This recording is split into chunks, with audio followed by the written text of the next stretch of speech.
चलिए बच्चों, हम शुरू करते हैं कक्षा 4 की पाठ्य पुस्तक हमारा भारत का पाठ 7 भारत के समुद्री तट।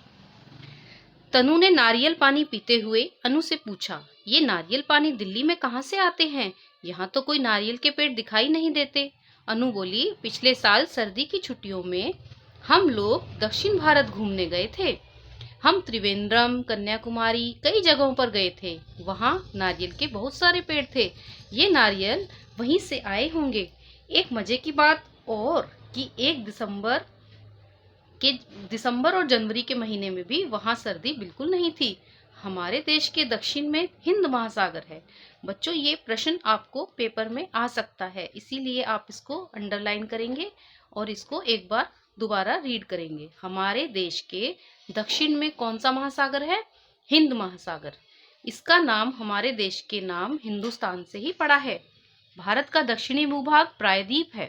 प्रायद्वीप का अर्थ होता है, ये भी अंडरलाइन करेंगे, प्रायद्वीप का अर्थ होता है स्थल का वह भाग जिसके 3 तरफ पानी या समुद्र हो। प्रायद्वीप क्या होता है बच्चों? प्रायद्वीप का अर्थ है स्थल का वह भाग जिसके 3 तरफ पानी या समुद्र हो। भारत के इस दक्षिणी प्रायद्वीप भाग के पूरब की ओर बंगाल की खाड़ी है और पश्चिम की ओर अरब सागर है।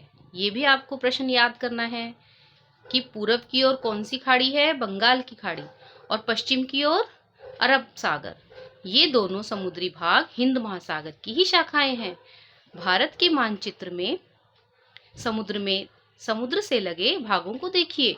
पश्चिम में गुजरात से लेकर, ये आपको याद रखना है, पश्चिम में गुजरात से लेकर पूर्व में पश्चिम बंगाल राज्य तक समुद्र तटीय क्षेत्र है। सागर से लगे स्थलीय भाग को समुद्र तट कहते हैं। जो भाग सागर से लगा रहता है उस स्थलीय भाग को हम क्या कहते हैं? समुद्र तट।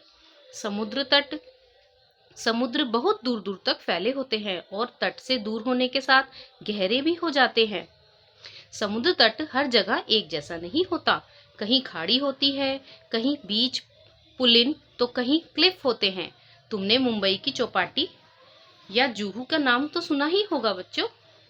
आओ देखें ये कैसे बनते हैं। समुद्र की ऊंची और लंबी लहरें तट तक दूर तक चली जाती हैं। जब ये तट से लहरें दूर तक जाती हैं तब इन लहरों के साथ बालू, सीपियां, छोटे शंख आदि भी आते हैं। बताइए इन लहरों के साथ साथ क्या आता है? बालू, सीपियां, छोटे शंख आदि आते हैं। लहरें वापस लौट जाती हैं, किंतु बालू और अन्य पदार्थ किनारे पर ही जमा हो जाता है। इस तरह समुद्र तट पर बालू का मैदान सा बन जाता है। इसे पुलिन या बीच कहते हैं। ठीक है बच्चों, जब समुद्र तट पर घूमने जाते हैं तो इन बीचों पर खूब मस्ती करते हैं। चलिए, ये चित्र आपको दिखाई दे रहा है। इसमें ये लहरें जो समुद्र से उठती हैं वो लहरें अपने साथ रेत और बालू लाती हैं, वो यहाँ एकत्र हो जाती है। इसको कहते हैं हम पुलिन। इस चित्र में पुलिन या बीच अरब सागर के तट पर स्थित कोवलम बीच है। इस बीच का क्या नाम है? कोवलम बीच। कहीं कहीं समुद्र के किनारे मैदान जैसे न होकर दीवार की तरह खड़े हो जाते हैं। समुद्री लहरें इनसे टकराती हैं, इसे क्लिफ कहते हैं। कहीं कहीं समुद्र के किनारे जब मैदान जैसे ना होकर दीवार की तरह खड़े हो जाते हैं तो ये लहरें जब ऐसे टकराती हैं इन दीवारों के साथ, तो इन दीवारों को ही हम क्लिफ कहते हैं। इसी तरह तटीय भागों में कहीं कहीं समुद्र का स्थल, कहीं कहीं समुद्र का जल स्थल में इस तरह अंदर तक चला आता है जहां 3 तरफ से स्थल होता है, केवल एक ही समुद्र जल होता है।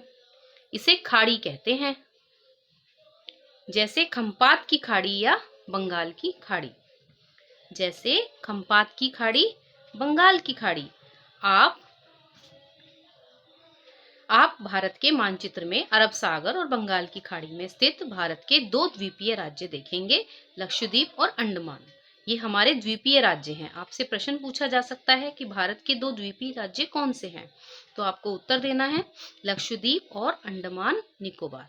ये राज्य वास्तव में द्वीपों का समूह है। अब द्वीप किसे कहते हैं आप देखिए ध्यान से। द्वीप उस छोटे स्थल या क्षेत्र को कहते हैं जो चारों तरफ से समुद्र से घिरे रहते हैं। जैसे ये छोटे छोटे द्वीप हैं और ये चारों तरफ इनके समुद्र है, तो इन्हें हम द्वीप कहते हैं। समुद्र तट और जलवायु। अनु ने बताया था कि त्रिवेंद्रम में दिसंबर और जनवरी में भी ठंड नहीं थी, जबकि दिल्ली में इन महीनों में कड़ाके की सर्दी पड़ती है। गर्मियों में झुलसता हुआ मौसम रहता है। ऐसा क्यों होता है? समुद्र तट से लगे रहने पर मौसम बहुत ठंडा या बहुत गर्म नहीं होने पाता। पूरे वर्ष मौसम सुहावना बना रहता है। इसका कारण भी समुद्र ही है। दिन में समुद्र से भूभाग पर चलने वाली हवाएं किनारे वाले भागों को ठंडा रखती हैं। आप एक बार दोबारा पढ़िए इस लाइन को। दिन के समय समुद्र से भूभाग की ओर चलने वाली, ये समुद्र है, यहाँ से जो एयर चल रही है, हवा चल रही है, ये मैदान है हमारे। ये दिन के समय भूभाग से चलने वाली हवाएं किनारों को ठंडा रखती हैं। भारत के तटीय भागों पर वर्षा भी अधिक होती है, क्योंकि महासागरों का जल ही गर्म होकर भाप के रूप में ऊपर उठता है और बादल बनकर वर्षा कर देता है। इसी कारण से वहां पर मौसम सुहावना बना रहता है। आइए अब जानें पश्चिमी घाट के बारे में। भारत का पश्चिमी तट गुजरात से केरल तक फैला हुआ है। ये प्रश्न आपका एग्जाम में आ सकता है। इसे आप दोबारा पढ़िए। भारत का पश्चिमी तट गुजरात से केरल तक फैला हुआ है। यदि हम गुजरात से दक्षिण की ओर चलें तो गुजरात के बाद महाराष्ट्र आएगा। गुजरात में कच्छ की खाड़ी में कांडला बंदरगाह है। ये प्रश्न आपको अच्छी तरह याद करना है। गुजरात में कच्छ की खाड़ी में कौन सा बंदरगाह है बच्चों? कांडला बंदरगाह।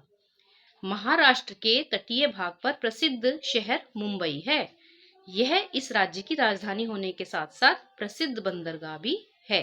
तुमने इसका नाम फिल्मों में जरूर सुना होगा। सुना है ना बच्चों? महाराष्ट्र के बाद गोवा और फिर कर्नाटक। गोवा अपने तटों की खूबसूरती के लिए, प्राचीन गिरजाघरों के लिए और पर्यटक स्थलों के लिए मशहूर है। यहाँ पर विदेश से भी पर्यटक आते हैं। गोवा से दक्षिण में कर्नाटक और केरल है। कर्नाटक में मंगलोर बंदरगाह है। कर्नाटक में कौन सा बंदरगाह है बच्चों? मंगलोर। ये आपको याद रखना है। केरल का पूरा पश्चिमी भाग ही तटवर्ती है। केरल में साल भर थोड़ी बहुत वर्षा होती रहती है, इसीलिए यहाँ के किसानों को खेतों में सिंचाई की आवश्यकता नहीं पड़ती। केरल में कोच्चि बंदरगाह है। आपको इन सभी राज्यों के बंदरगाहों के नाम याद रखने हैं। भारत का पूरा पश्चिमी तट अरब सागर के साथ संकरी पट्टी के रूप में है, क्योंकि इस तट के साथ साथ पश्चिमी घाट पर्वत है। इन पर्वतों के कारण इस तट पर खूब वर्षा होती है। समुद्र तट पर मछली पकड़ने का काम आसानी से होता है, इसीलिए इनका मुख्य भोजन मछली और चावल होता है। यहाँ धान की फसल तैयार होने पर त्योहार मनाए जाते हैं, जिसे हम पोंगल कहते हैं। ये आपको याद रखना है। केरल में यहाँ की तटवर्तीय क्षेत्रों में लोग नौका दौड़ में आयोजित करते हैं। कौन से लोग, किस राज्य के लोग नौका दौड़ आयोजित करते हैं? तो आपको उत्तर देना है केरल। इसी पश्चिमी घाट पर चलते चलते आप कन्याकुमारी पहुंच जाएंगे। यह स्थान भारत के एकदम दक्षिण में है। इस स्थान पर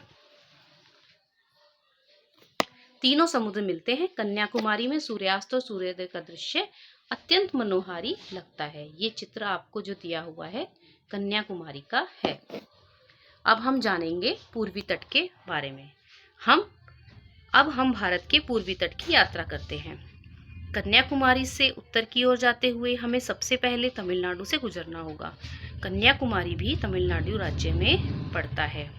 तमिलनाडु से उत्तर की ओर जाते हुए क्रमशः आंध्र प्रदेश, उड़ीसा और पश्चिम बंगाल के समुद्र के तट आते हैं। इन सभी राज्यों का तटीय मैदान बहुत चौड़ा है।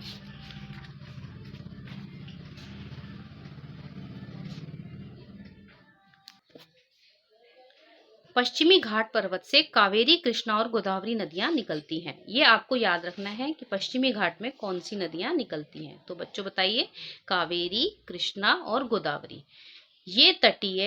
ये पूर्वी तटीय मैदानों से होती हुई बंगाल की खाड़ी में गिर जाती हैं, लेकिन समुद्र में गिरने से पहले ये अपने साथ कई प्रकार की मिट्टी, बालू आदि तटों पर छोड़ देती है। इनको हम डेल्टा कहते हैं। बच्चों, ये प्रश्न बहुत महत्वपूर्ण है। डेल्टा किसे कहते हैं? तो आपको बताना है, समुद्र में गिरने से पहले ये नदियां साथ में लाई बालू व मिट्टी तटों पर छोड़ देती हैं, इसे डेल्टा कहते हैं। डेल्टा बहुत उपजाऊ मैदान होते हैं। इन मैदानों में धान की खेती की जाती है। पश्चिम बंगाल में धान के साथ साथ जूट की भी खेती की जाती है। जूट से रस्सियां, बोरे, दरियां आदि बनाए जाते हैं। पश्चिमी तट की तरह पूर्वी तट पर भी कई बंदरगाह हैं। सबसे दक्षिण में तुतुकोरिन है। पश्चिमी तट पर पूर्वी घाट की तरह कई बंदरगाह हैं। पश्चिमी तट पर कौन सा बंदरगाह है बच्चों? तुतुकोरिन। उत्तर की ओर बढ़ते हुए विशाखापत्तनम, पारादीप और कोलकाता है। पश्चिम बंगाल एवं बांग्लादेश में संसार का सबसे बड़ा डेल्टा है, जिसे सुंदरबन डेल्टा कहा जाता है। ये बहुत प्रसिद्ध है।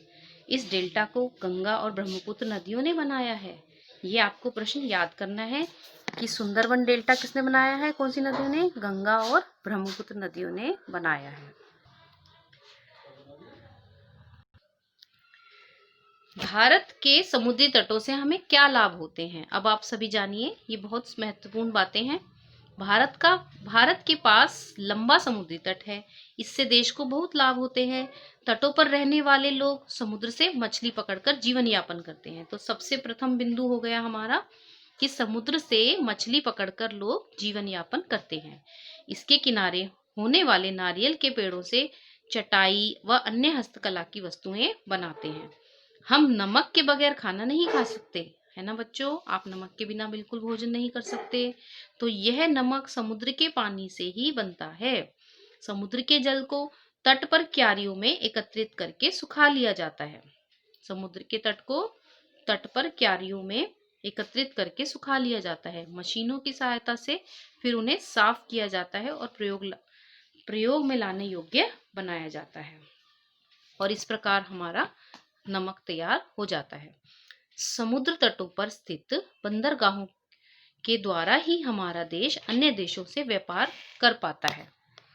आज से ही नहीं, बल्कि प्राचीन काल से ही हम इन बंदरगाहों से व्यापार करते आ रहे हैं।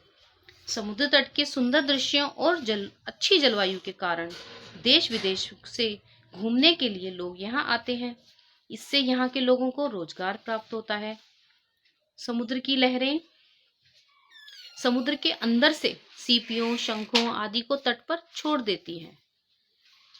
इससे तरह तरह के सजावटी और उपयोग की वस्तुएं बनती हैं, जिन्हें पर्यटक खरीदते हैं।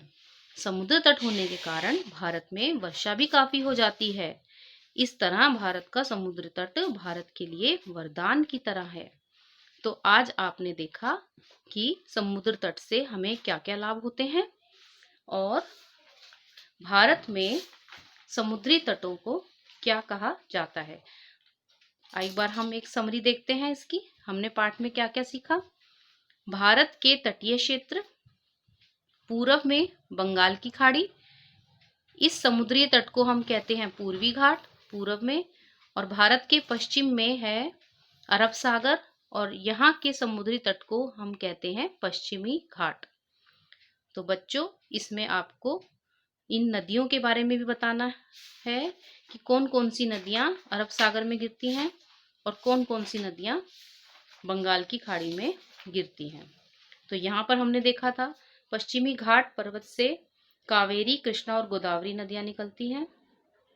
और हमारा एक महत्वपूर्ण प्रश्न आया था कि सुंदरबन डेल्टा किसे कहा जाता है? तो इसका उत्तर है पश्चिमी बंगाल एवं बांग्लादेश में संसार का सबसे बड़ा डेल्टा है, जिसे हम सुंदरबन डेल्टा कहते हैं। और इस डेल्टा को किन दो नदियों ने बनाया है? गंगा और ब्रह्मपुत्र। तो बच्चों, ये है हमारे पाठ का सार। इस प्रकार आपका ये पाठ खत्म होता है। धन्यवाद।